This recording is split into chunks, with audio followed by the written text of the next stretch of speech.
Testing, okay. Gentlemen, ladies and children, it's wonderful to see such a great turnout on International Men's Day.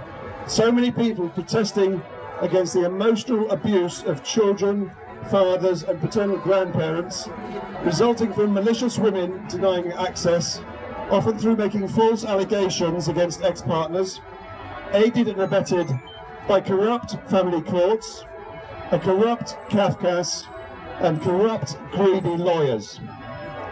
I'm Mike Buchanan, leader of the political party Justice for Men and Boys and the Women Who Love Them. Launched nearly 4 years ago, we remain the only political party in the English-speaking world campaigning for the human rights of men and boys. And those assaults take place in at least 20 areas, and they're almost always to advantage and privilege women and girls. The state assaults the human rights of women and girls specifically in no areas. Fatherlessness and the denial of access to children and grandchildren are among those human rights assaults, those emotional abuses, which all too often lead to male suicide. The judiciary in the UK, as in other developed countries, is deeply and institutionally anti-male. We know from analysis by William Collins, an important blogger on gender issues, that if men were sentenced as leniently as women by the courts, 5 out of 6 men in British prisons today would not be there. Gender equality in prison sentencing would end the prison overcrowding crisis very quickly. Male prisoners, but the position of the state is basically that male prisoners must be punished, while female prisoners must be rehabilitated. 75% of divorces are filed for by wives, in part because the state incentivizes wives to eject their husbands from their homes, often resulting in considerable personal enrichment for them. Men often pay large sums to lawyers in a sometimes futile bid to gain access to their children, and all too often contact orders are frustrated by malicious ex-wives. Judges all too often fail to punish these women appropriately, if at all. We call for an end to judges' discretion. Any woman who frustrates a contact order without a very sound reason should go to prison for a month for a first offence, and much, much longer for second and later offences. As large a battle as this is for access rights, it's one of many, and we need to recognise this on International Men's Day. I remind you that in our last manifesto we covered 20 areas where the human rights of men and boys are assaulted by the state's actions and inactions. The assaults start early in life with the non-therapeutic circumcision of male minors or male genital mutilation, MGM. Patrick, could you hold up the... This is illegal. This has been illegal since at least the Offences Against the Person Act 1861. The government, in response to freedom of information requests, does not deny it's illegal, but the CPS and the police which simply will not bring prosecutions.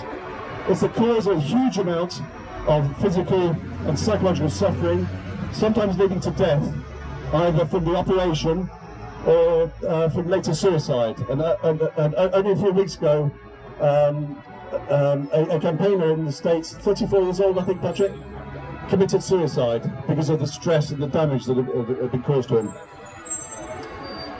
2 days ago, the House of Commons held a debate in connection with International Men's Day. There are only 2 MPs out of 650 who ever speak on male issues, and one of the 2 wasn't present for that debate. The other 648 MPs, the majority of the men, don't give a damn about men's issues, and at times there were only 5 or 6 MPs on the government benches. Almost all the time was taken up in the debates by feminist MPs. The feminist MPs largely focused on male suicide. The male suicide rate is about 3.5 times the female suicide rate. The women employ the usual feminist narrative that the high male suicide rate is mainly the result of men not talking about their problems. In other words, not acting like women typically would. Not one of them had seemingly asked themselves if men are maybe disinclined to talk because talking won't give them access to their kids, or sort out many, if not most of the problems that mainly affect men, and that talking could just reopen wounds. Shame on them all. But I must say to everyone here today who might be suicidal or might be in the future, that you should seek support and at the very least contact the Samaritans. I get very, very frustrated with people who complain that men's rights activists in general and fathers' rights campaigners in particular are angry people. Anger is a perfectly natural response to having your human rights assaulted. And we need to make politicians feel the heat of that anger through civil disobedience and in other ways. For those of you unable or unwilling to become activists, you can at least express a protest by ticking the right box on general election days. I am firmly of the view that a political solution is the most, possibly the only viable solution to the problem of access denial after family breakdowns. Senior politicians need to be held personally accountable for failing to resolve this crisis. My party plans to field a number of candidates at the 2020 general election, and I'll personally be standing in Theresa May's Maidenhead constituency.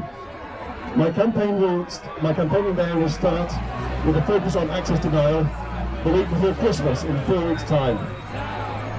I plan to spend much and possibly most of my time in the next 3.5 years before the next general election campaigning in Maidenhead. Some of you who live in the area have already offered to support that campaign financially and in other ways, and I thank you. Let's make the voters in the Prime Minister's constituency acutely aware of the grievous pain caused by the human rights assaults on children, fathers and paternal grandparents over decades, and demand an end to those assaults sooner rather than later. Thank you.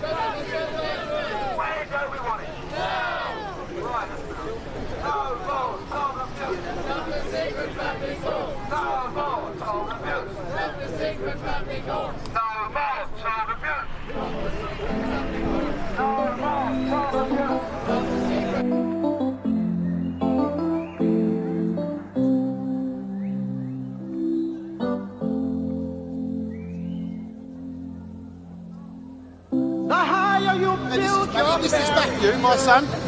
Like, I only spent 4 years getting access to him after his mother ran away with him, and last week he said I'm the best dad in the world. So small victories, isn't it? Yeah, but 4 years. I lost 4 years going through family courts just to get access to my own child. I couldn't see my own child. They threatened me with jail. They held me to ransom against my own child. This is my child. I had to wait 4 years. For what? Hold on tight. I know that I oh, you're doing me wrong, so wrong. But that my pride was gone. Something inside so strong. Oh, something inside so strong. No, don't push me over. The more you refuse to hear my voice, the louder I will sing. You hide behind walls of Jericho. The night will come tumbling. Deny my place.